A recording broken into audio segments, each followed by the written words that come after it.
Assalamualaikum warahmatullahi wabarakatuh. Waalaikumsalam warahmatullahi wabarakatuh. Jadi kemarin kan kita sudah membahas yang kelas dalam bahasa Indonesia yang terakhir yaitu paragraf. Sehingga hari ini kita masuk langsung ke dalam teks. Jadi materi matrikulasi kita yang kemarin sudah selesai, berarti kita masuk ke dalam KD kita yang pertama, yaitu teks laporan hasil observasi. Ini untuk teks laporan hasil observasi. Yang pertama adalah kompetensi dasar. Kompetensi dasarnya yaitu mengidentifikasi teks laporan hasil observasi yang dipresentasikan dengan lisan dan tulis. Kemudian indikatornya yang pertama adalah menentukan isi pokok laporan hasil observasi. Dan yang kedua yaitu menentukan ciri-ciri kebahasaan dalam teks hasil observasi. Ini adalah tujuan pembelajaran kita hari ini. Nah, yang pertama, apa sih arti dari teks hasil observasi ini?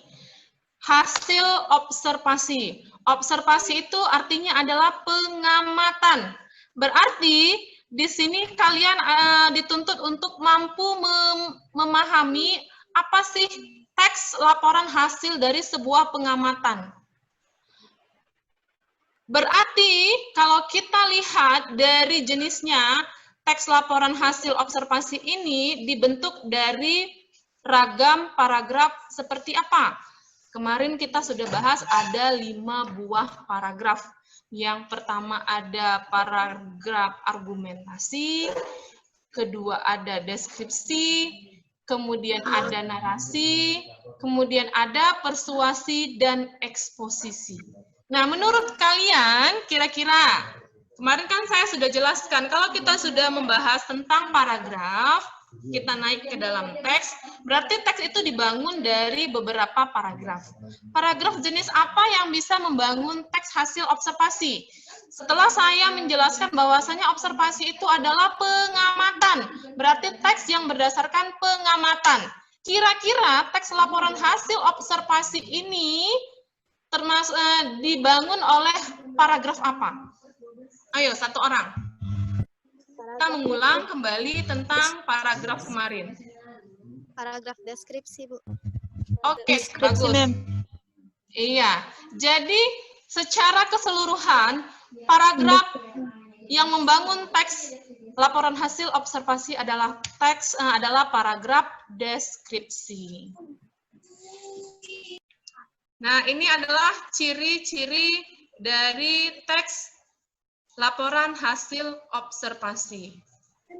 Karena dia berdasarkan pengamatan, yang pertama ciri-cirinya adalah objektif. Sesuai kan? Objektif, sesuai dengan apa yang kita lihat.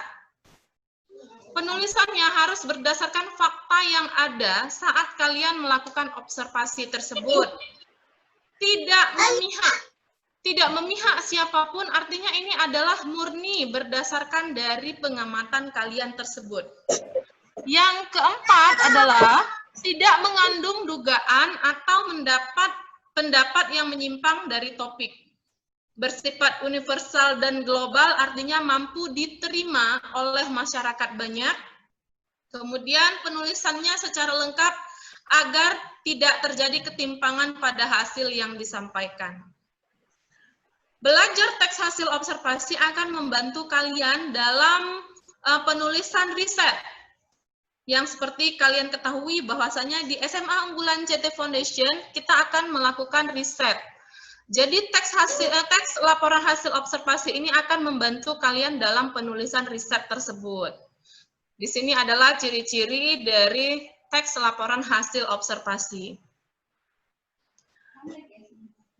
Kemudian yang terakhir adalah penyajian teks ini disajikan secara menarik dan menggunakan bahasa baku. Ya, bahasa baku. Namanya juga observasi hasil pengamatan. Berarti dia menggunakan bahasa yang baku.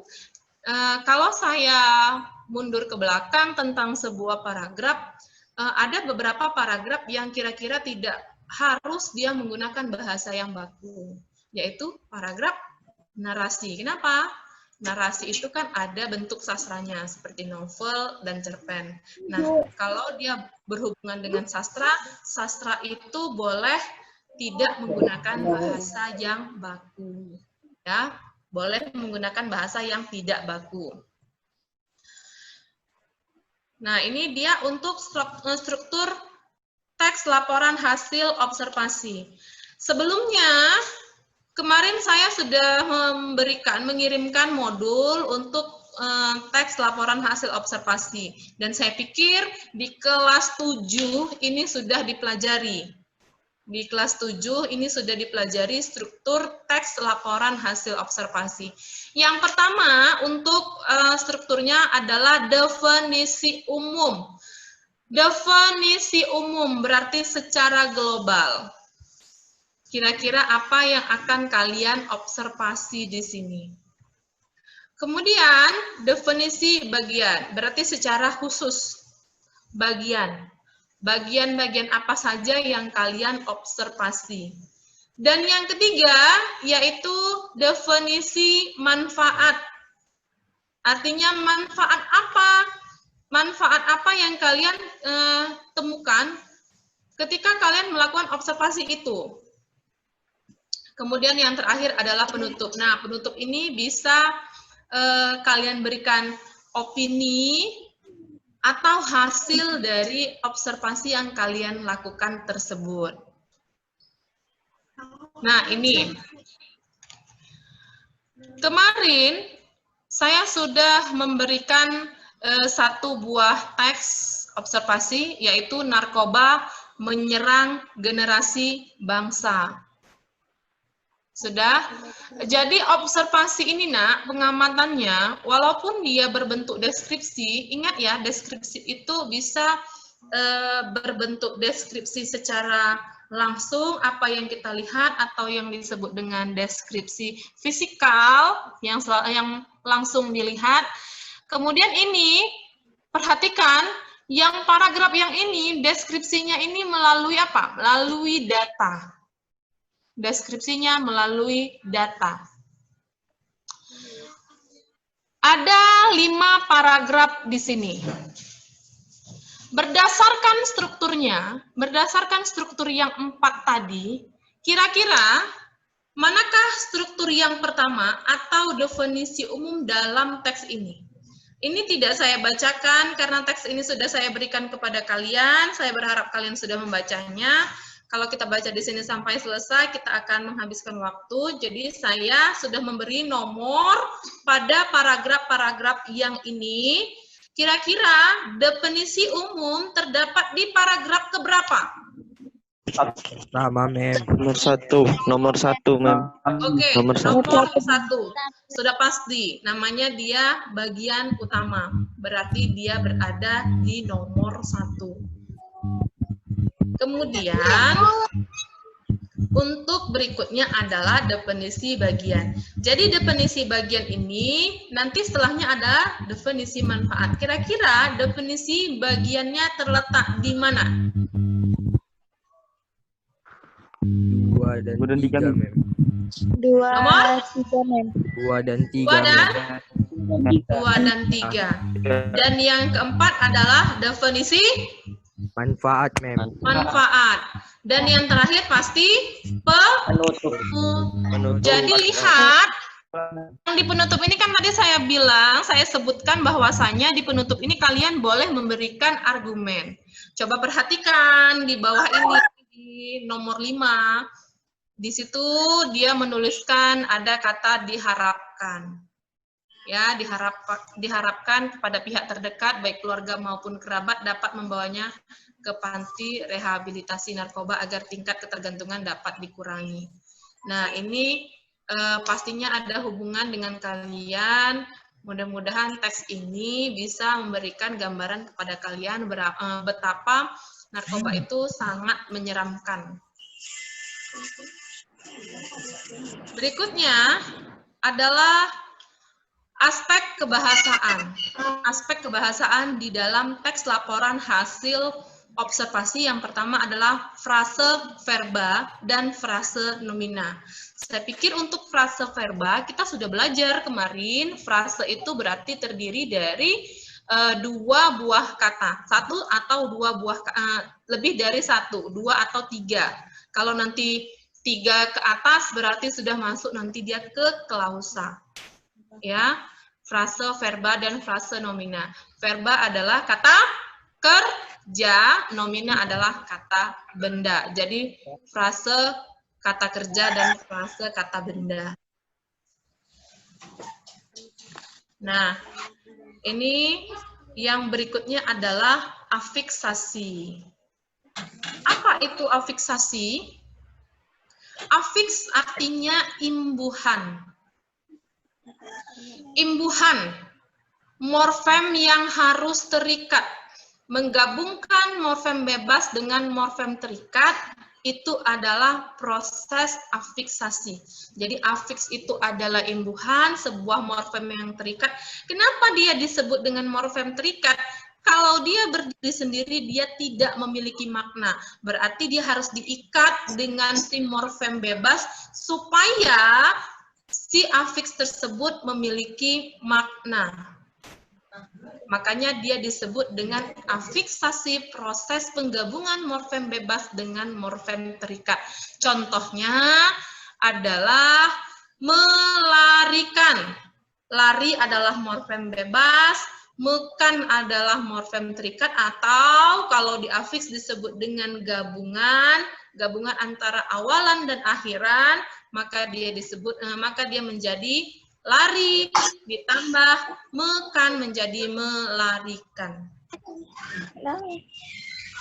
Lantas, apakah penggabungan morfem bebas dengan morfem terikat ini akan mengubah makna? Jelas mengubah makna.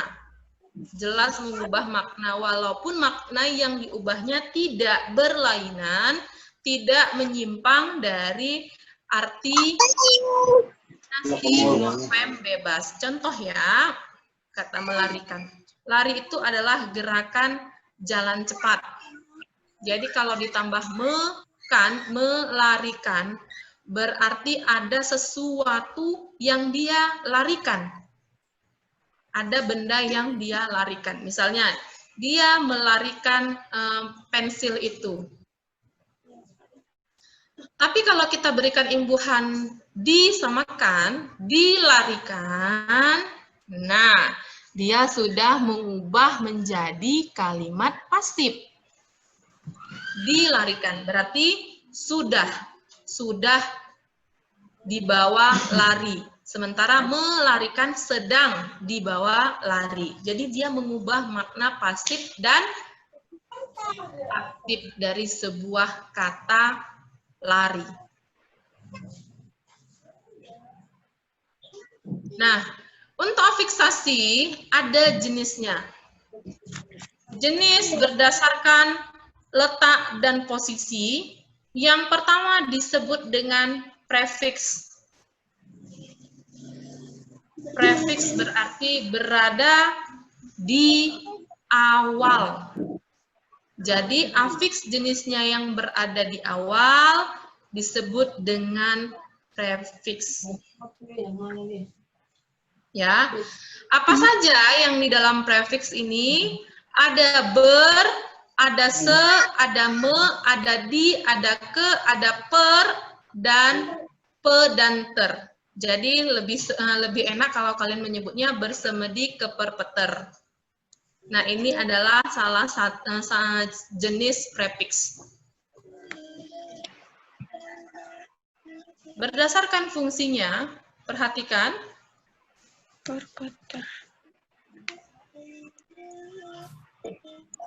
Ada kata prefiks ber, me, dan di.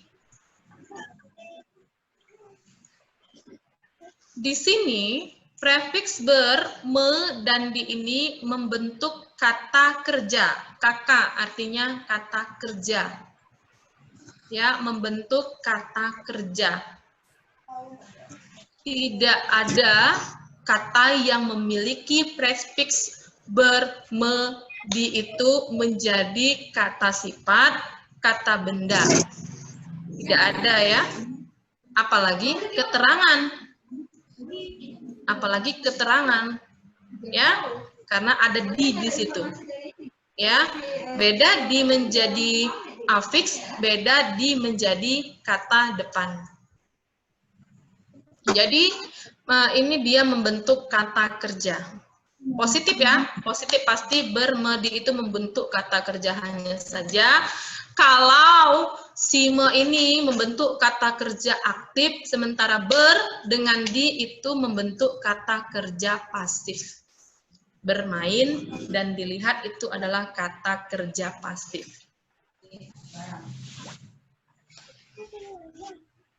Kalau per dan pe ini membentuk kata benda. Ya, kata benda seperti penggaris. Kemudian ada ke ini membentuk kata benda. Ter ini membentuk kata kerja, tetapi bisa juga membentuk kata sifat.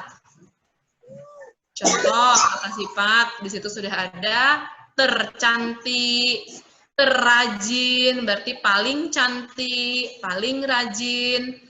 Itu untuk prefiks ter. Oke, kita kembali ke teks yang tadi. Kita perhatikan teks yang tadi. Sudah ya? Sudah terlihat ya? Teks yang tadi. Teks yang tadi di paragraf pertama. Kita tes ya untuk yang frase verbal. Kira-kira di teks pertama ini kalian bisa temukan mana yang frase verbalnya?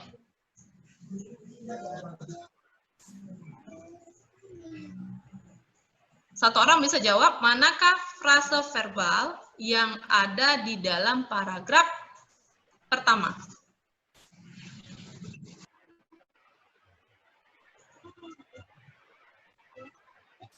Ada, Nak?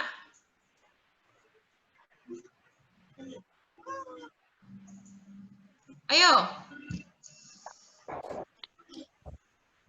Disalahgunakan, Mas. Yang mana? Disalahgunakan. Disalahgunakan. Frase nomina paling banyak di sini.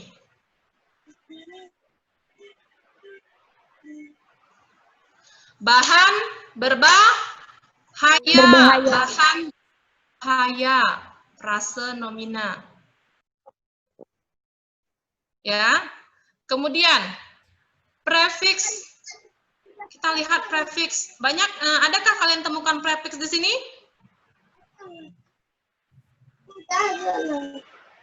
Ada? Banyak. Yang mana? Berbahaya.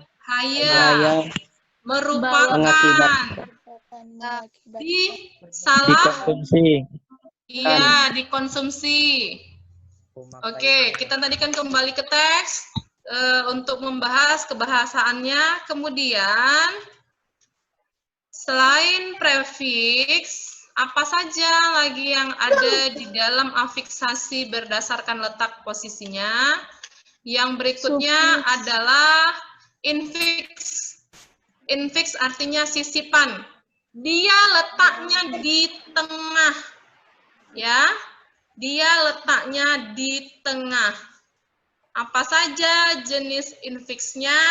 Yang pertama adalah L, kemudian yang kedua M, yang ketiga R, dan yang keempat adalah in. Disebut atau dibaca menjadi elemerin. Kemudian apa saja fungsinya? Perhatikan. L mendapatkan kata gembung ini adalah kata sifat, kemudian dia ditambah L menjadi gelembung, gelembung adalah kata benda. Perhatikan ini, ya, yang ditambahnya adalah ini L menjadi gelembung. Jadi kata sifat, gembung kata sifat diganti, diubah, ditransformasi menjadi kata benda, yaitu gelembung. Berikutnya adalah M.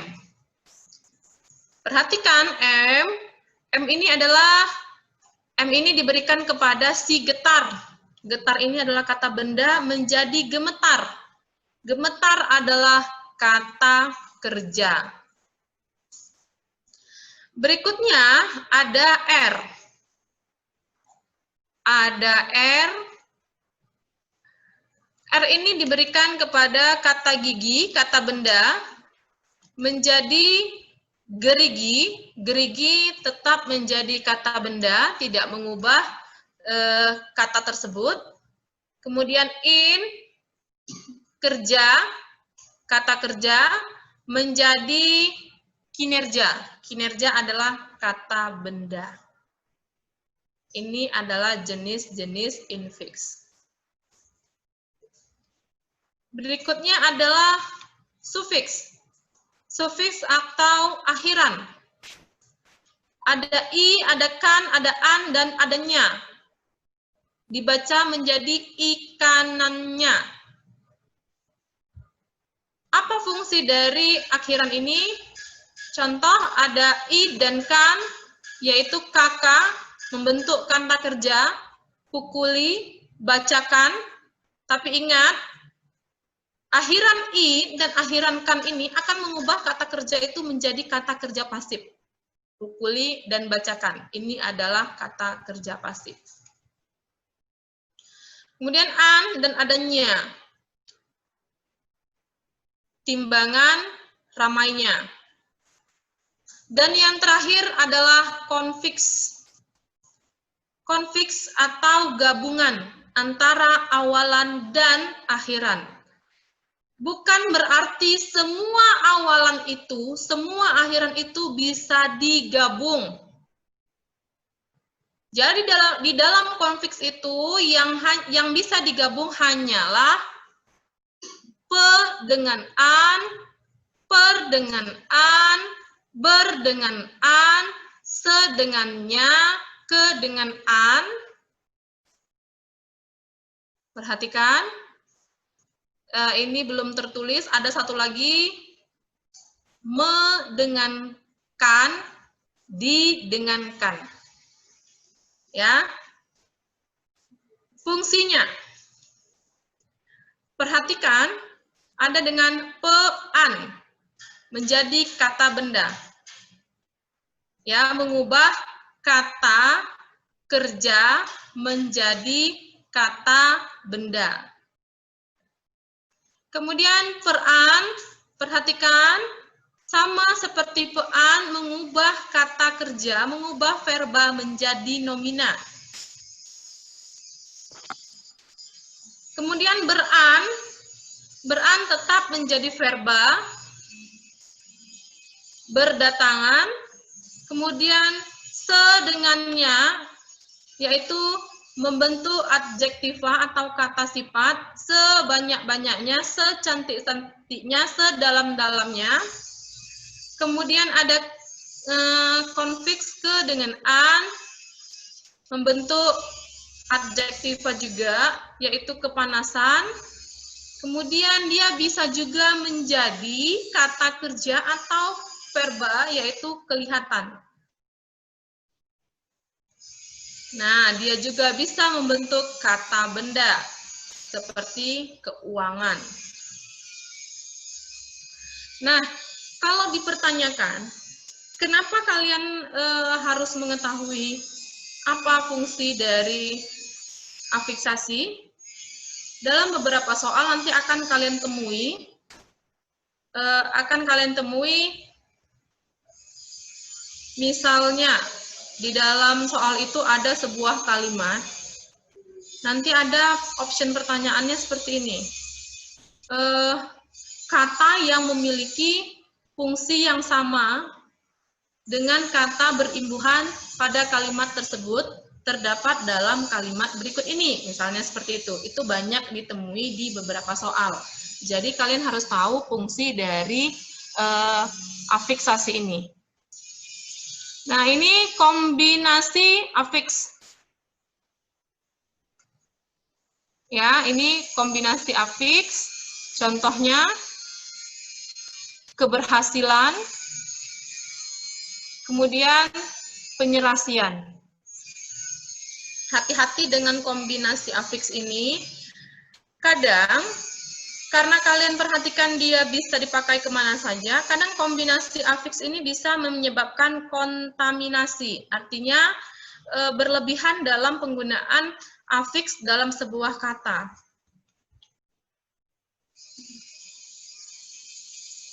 Nah, kalau tadi afiksasi berdasarkan letak dan posisi, kalau yang ini adalah afiksasi berdasarkan asal. Jadi afiksasi itu, afiks atau imbuhan itu ada asalnya memang dari kita, bahasa asli, seperti yang tadi, tapi ada juga yang dia bahasa asing. Kalau yang bahasa asli tadi seperti yang saya sebutkan di atas, sebelumnya itu semuanya adalah afiksasi yang berasal dari bahasa Indonesia. Kalau yang ini bahasa asing, contoh i, wi, dan iya. Ini adalah jenis sufiks yang berasal dari Arab. Ya, sufiks atau akhiran dari Arab. Contohnya abadi, duniawi, jasmaniyah. Jadi kita punya ini, dan ini sudah diserap. Kemudian ada asalnya dari Inggris. Ada if, ada isme, ada is, ada logis, dan ada isasi. Isasi kita pakai di afiks. Afiksasi itu diambil dari kata afiks dan digabung dengan akhiran dari Inggris. Isasi artinya adalah proses. Jadi afiksasi. Ya, proses penggabungan. Coba lihat, ada produktif, produk, ya, produk itu artinya adalah benda, kalau ditambah dengan akhiran if, produktif itu artinya menghasilkan benda. Kemudian ada kapital, ditambah dengan is, kapitalis. Ya, kapitalisme. Nah, coba perhatikan, ada saya gunakan di sini kata kapital yang mendapatkan is, yang mendapatkan isme, dan yang mendapatkan isasi. Jadi kalau kapitalis itu adalah pelakunya, kapitalisme itu adalah pahamnya, kapitalisasi itu adalah prosesnya. Ya, proses. Kemudian ada psikologi. Jadi ada, ini psikologis ya maksudnya ya.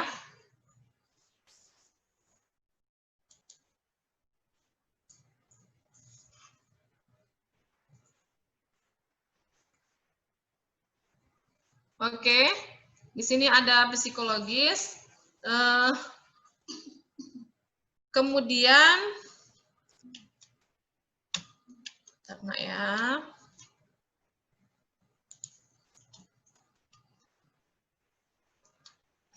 Nah, ini berasal dari bahasa Sanskerta seperti man, wan, dan wati. Seperti seniman, karyawan, wartawati.